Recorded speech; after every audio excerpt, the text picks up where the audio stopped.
2.5 വയസ്സുകാരനെ തട്ടിക്കൊണ്ടുപോയി വിൽക്കാൻ ശ്രമിച്ച സംഘം ഇപ്പോൾ പിടിയിലായിരിക്കുകയാണ്. പഞ്ചാബിലെ ലുധിയാനയിലാണ് ഈ സംഭവം നടന്നിരിക്കുന്നത്. നിലവിൽ കുഞ്ഞ് സുരക്ഷിതരാണെന്ന് ബന്ധപ്പെട്ട വൃത്തങ്ങൾ അറിയിക്കുകയാണ്. വ്യാഴാഴ്ചയായിരുന്നു സംഘം കുഞ്ഞിനെ തട്ടിക്കൊണ്ടുപോയത്.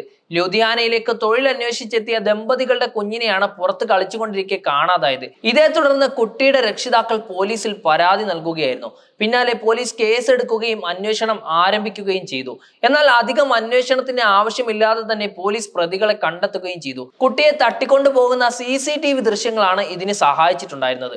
കുട്ടിയെ തട്ടിക്കൊണ്ടുപോയത് അയൽക്കാരാണെന്നും ഇവർ ബീഹാറിലേക്ക് കടന്നതായും പോലീസ് കണ്ടെത്തുകയും ചെയ്തു. സംഭവം നടന്ന 12 മണിക്കൂറിനുള്ളിൽ തന്നെ ഇവർ കയറിയ ബസ് തടഞ്ഞ് പോലീസ് കുട്ടിയെ തിരികെ കൊണ്ടുവരികയും ചെയ്തു. സംഭവത്തിൽ രമേഷ് കുമാർ, ചന്ദൻ സാഹ്നി, ബബിതയുടെ ഭർത്താവ് ജന്നത്ത് എന്നിവരെയാണ് അറസ്റ്റ് ചെയ്തിരിക്കുന്നത്. ഇവരെ കൂടാതെ കുഞ്ഞിനെ വാങ്ങാൻ തയ്യാറായ റിതാ ദേവി, ഭർത്താവ് സന്തോഷ് സാഹ്നി എന്നിവരെയും അറസ്റ്റ് ചെയ്തിട്ടുണ്ട്. പ്രതികളെ ചോദ്യം ചെയ്തതിന് പിന്നാലെയാണ് ഇതിൽ ഒളിഞ്ഞിരിക്കുന്ന മറ്റു കാര്യങ്ങൾ പോലീസിന് മനസ്സിലായിരിക്കുന്നത്.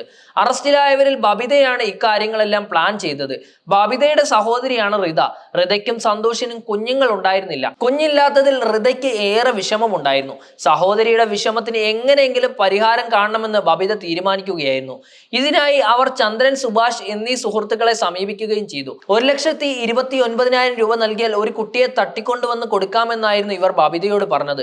തുടർന്ന് ബബിതയുടെ വീടിനടുത്തുള്ള കുഞ്ഞിനെ തന്നെ ഇവർ തട്ടിക്കൊണ്ടു വരികയായിരുന്നു. കുഞ്ഞിനെ കടത്തിക്കൊണ്ടുപോയ ഉടൻ തന്നെ തങ്ങൾ CCTVയിൽ പതിഞ്ഞു എന്ന് പ്രതികൾ മനസ്സിലാക്കുകയായിരുന്നു.